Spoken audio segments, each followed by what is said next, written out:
you ever feel that if you could just manage to fix all of your faults, then you could finally like yourself?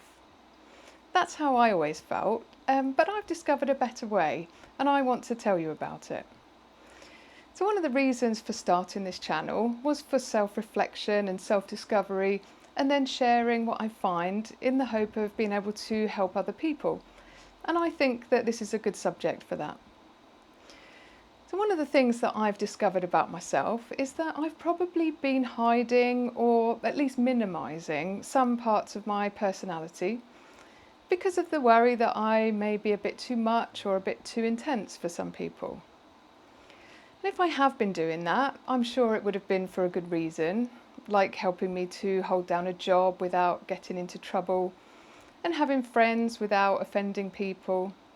But there's a cost that comes with hiding parts of your personality, and that can be things like low self-confidence and feeling that there are things about you that need to be fixed. So now that I'm having a midlife crisis, or rather a midlife checkup, it feels like it's time to stop doing what's expected of me and start being whoever I really am while I still have the chance.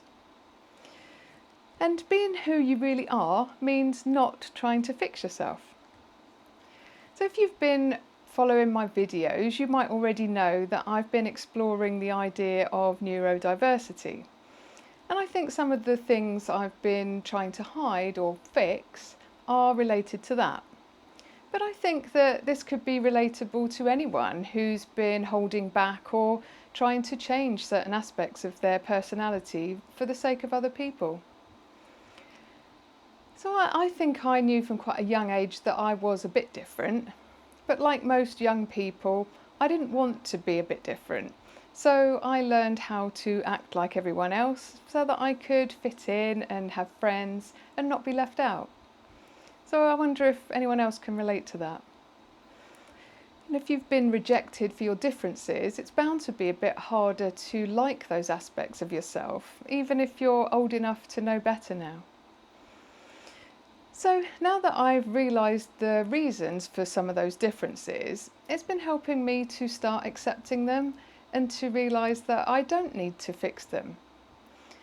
And if you can apply that sort of acceptance to all the things about yourself, then suddenly there's more permission to actually like yourself.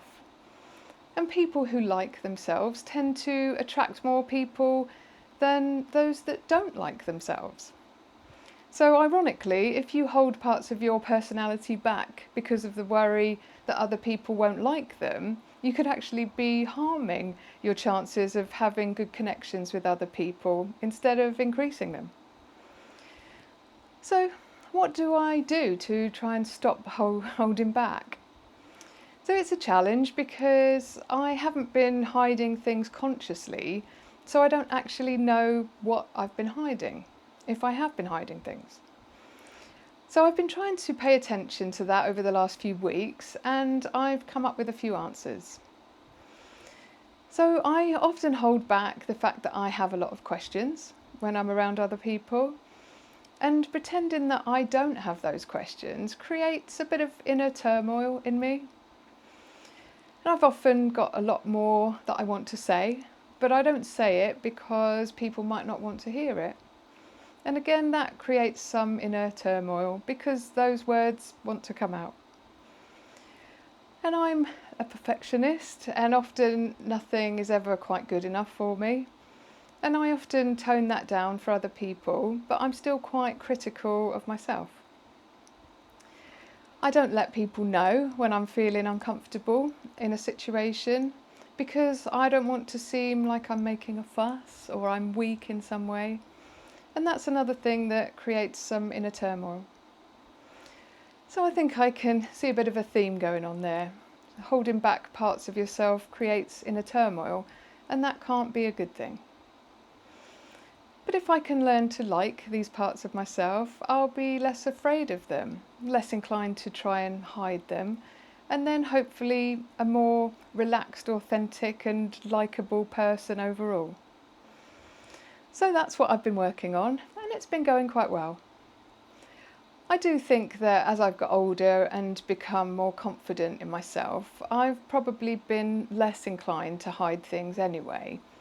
But with this new awareness, it's been helpful to pay attention to how I act around other people and to notice if I am holding things back. I do have some differences compared to other people, but don't we all? And maybe those differences can be a bit bigger if we're talking about neurodiversity, but the idea is really the same, that hiding parts of your personality isn't good for you and probably doesn't work for what you're trying to achieve anyway. If you want to have strong connections with other people, you need to be your real self with them. So it's important to try and welcome those differences rather than trying to hide or fix them to fit in with other people. And this is the thing that I've needed to change. And it does take a bit of work, but it's quite nice work because it involves saying nice things to yourself. So the challenge is to make an effort to be kinder to yourself and to offer yourself some comforting or encouraging words instead of telling yourself off or trying to fix yourself. And I have to say, it's quite nice having someone saying nice things to me all the time. And I think it's creating a gentle discovery of my true self, when that safety and acceptance is there to coax it out. So when I felt like telling myself off for talking too much, I reminded myself that my intensity with things that interest me is actually a gift and has helped me and other people get through some really tricky things. I don't need to pretend I don't have it, I just need to check my audience and to make sure they're interested. And when I'm critical towards myself, I've reminded myself that it's a common feature of my type of neurodiversity, and it doesn't mean that the criticism is valid.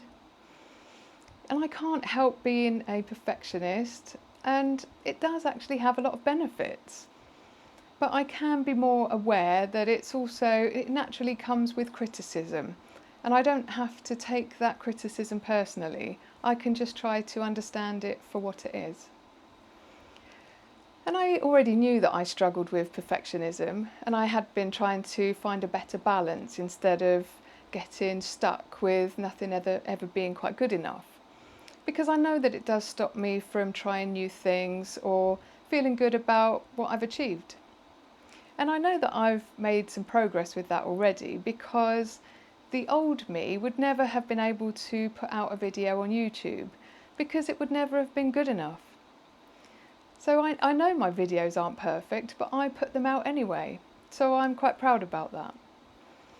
And I try to offer myself those words of comfort that nothing about me needs to be perfect, and that as long as I care about what I'm doing, that will always come across.